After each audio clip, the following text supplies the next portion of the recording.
انرسم بيد الحسن كان القلب لا للكرم انرسم بيد الحسن كان القلب ما جينا صدق لولا. بسم الله الرحمن الرحيم. السلام عليكم ورحمة الله وبركاته.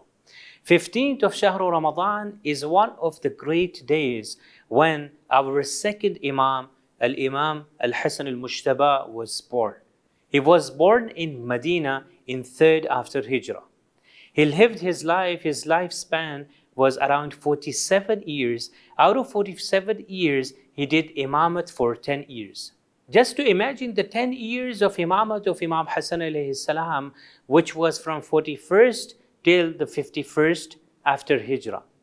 Imagine that the situation at that time was Bani Umayyah came into power in the 41st after Hijrah till 132. So that's almost a period of 90 years they were ruling the dynasty, the Hukuma, the dynasty of Umayyah. And after that, they were the Bani Abbas, which continued from 132 after Hijrah for around 500 years. So we can imagine the time of Imam Hassan al-Mujtaba, that how critical was that at the time of Bani Umayyah. There is a beautiful hadith from Rasulullah sallallahu alaihi wasallam where he mentions different things, and then he comes to this word. This sentence, he says, وَلَوْ كَانَ الْفَضْلُ شَخْصًا لَكَانَ الْحَسَنُ, which means if the virtue were kept and put in a person, it would be Imam Hassan alayhi salam. This clearly shows that Rasulullah wants to tell the people that if you were to put the virtue, the fadl, as a person, it would be Imam Hassan alayhi salam. That means that if we have to see the virtues and the great personality, look at Imam Hassan al-Mujtaba alayhi salam. Sheikh Saduq brings a riwayat from Imam Sadiq alayhi salam, which is almost a page. In this riwayat, Imam Sadiq alayhi salam says, كَانَ أَعْبَدَ النَّاسِ فِي زَمَانِهِ وَأَزْهَدَهُمْ وَأَفْضَلَهُمْ, which means he was the most devoted worshipper of his time and a person who was detached from the worldly desires, and at the end, the hadith says he was the noblest among them. Suyuti, one of the great scholars and commentators of Ahlus Sunnah, he says regarding Imam Hassan alayhi salam, he says Imam Hassan alayhi salam was the noblest of people in character, in akhlaq, the best of them in lineage, and the most generous of them in spirit. Before I go on to mention the treaty of Imam Hassan alayhi salam, I would like to mention that the Imams are the ultimate and best strategists. I would like to give an example here so we can understand the Imamat and their strategies in a better way. Imagine there is a footballer who can play football, the best football, even if you place him at the place in the attacking position, or if you put him in the midfield position, or if you ask him to stay as a defender. A person who is a professional, he would be able to play at different positions. But a person who is just an attacker, he would be only able to play as an attacker and not as a defender. But a person who is defender, he would be only playing as a defender, and he would not be able to play as an attacker to score some goals. But the same way I said, if there is a person who is a professional, that if you place him in any field, if you place him in any position, either as a defender, as a midfielder, or as an attacker, he would play according to that strategy. The Imams are ma'soom and the best strategists. They look at the situation and then move accordingly in order to spread Islam and to save Islam. After the shahadat of Imam Ali alayhi salam, Imam Hassan alayhi salam got power for a few months where he ruled. And as we know that there was going to be a battle between Imam Hassan alayhi salam and Muawiyah and his army. But at the end, the peace treaty was written and done, and there were some of the conditions which were written down. Some of the conditions were, Muawiyah must act upon Quran and Sunnah. Muawiyah should give security to the Shias, and one of them was Muawiyah should not appoint someone after him. But unfortunately, if you look at the reality and if you look in the history, we would find that he not only acted upon these things, rather he went opposite to all of these conditions. He did not act upon the Quran and the Sunnah of Rasulullah. He did not give protection and the safety to the lovers of Imam Ali alayhi salam. And one of the conditions which was written was that he should not appoint his successor himself, but he appointed his successor himself. One of the things to remember is that Muawiyah showed himself to be very smart and clever. He showed himself as a peacemaker. Whereas he wanted to show the people that Imam Hassan alayhi salam is the one who had come to fight. It is also found in history that Muawiyah sent the letter with his sign and sent it to Imam Hassan alayhi salam, showing that he is the peacemaker. And he wanted to claim that Imam Hassan alayhi salam, God forbid, is the warmonger, that he wants to start the war. So he sent down the letter to Imam Hassan alayhi salam. Imam Hassan alayhi salam wrote down the conditions which unfortunately were not fulfilled and not acted upon by Muawiyah later. Because Imam Hassan alayhi salam was the best strategist. He knew that Muawiyah is trying to show something. He wants to show himself as a peacemaker and he wants to show me as a warmonger. So he wrote some of the conditions that which Imam knew that Muawiyah will never fulfill, because he nominated Yazid. He did not give the security and the safety and the protection to the lovers of Imam Ali alayhi salam.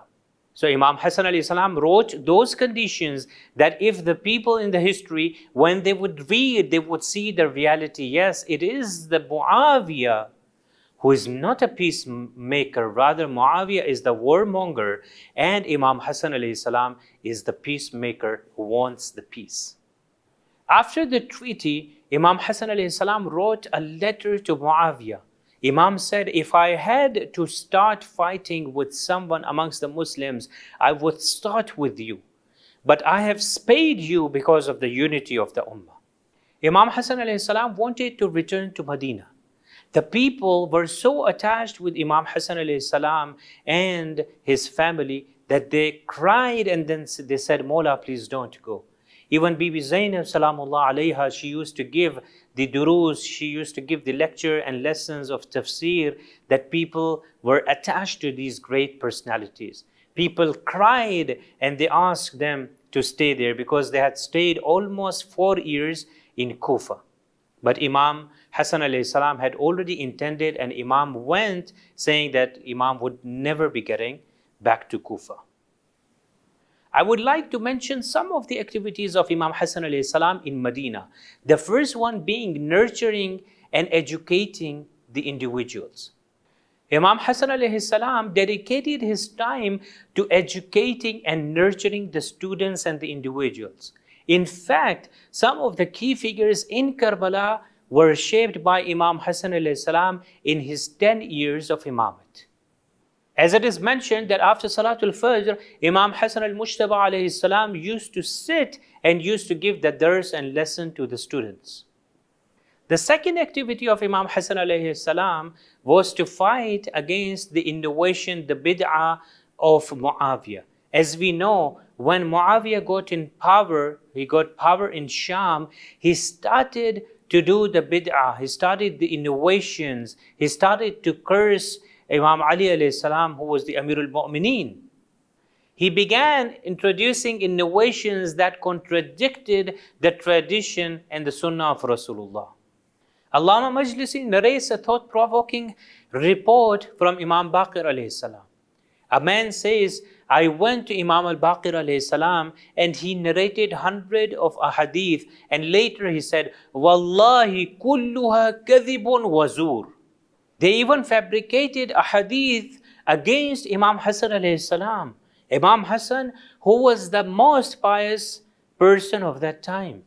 Another action was the distortion of the Holy Quran, tahrif in the Quran. They hired different people and individuals, and they paid large amount to these people so they can change the verses.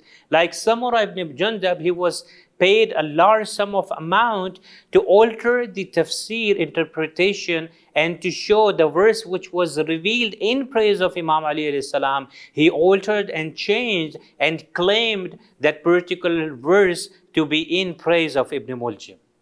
The third activity of Imam Hassan alayhi salam in Medina was helping the poor. Yes, Imam Hassan alayhi salam was helping the poor in Medina, especially the Banu Hashim who were deprived under the Bani Umayyad, the Umayyad dynasty and their ruling. His assistance was of two types: regular support for the orphans who has lost their guardians in the Battle of Siffin, and the second support was the general support for the people, which is on different occasions. The generosity of Imam Hassan alayhi salam is very well known. It is mentioned that a person came to Imam Hassan alayhi salam and asked for help, and he said, "I'm in distress." Imam Hassan al-Mushtaba asked his treasurer that how much do we have? The treasurer answered, he said, "We have 12,000 dirhams."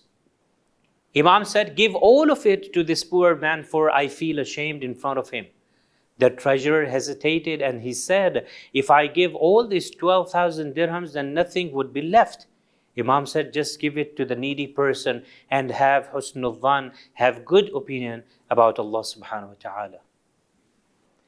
It is mentioned that a person came to Imam Hassan alayhi salam and said, "Imam, you help people a lot." Imam gave two responses for this. Number one, Imam says, "I am a beggar myself and I ask from Allah subhanahu wa ta'ala. Thus, I understand what is the state of need. And I fear if I turn away a beggar, Allah subhanahu wa ta'ala will also turn me away."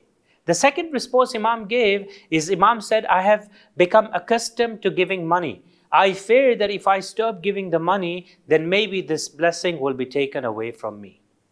The fourth activity of Imam Hassan al-Mushtaba alayhi salam was the upbringing, the tarbiyah of the children. He did the tarbiyah not only for his children, but the children of Banu Hashim as well. He paid great attention to the tarbiyah of the children. At the end, we ask Allah subhanahu wa ta'ala to give us tawfiq to learn from the great life of this great personality, Imam Hassan al-Mushtaba alayhi salam, and to make our akhlaq better day by day, especially in the holy month of Ramadan. Wassalamu alaikum wa rahmatullahi wa barakatuh.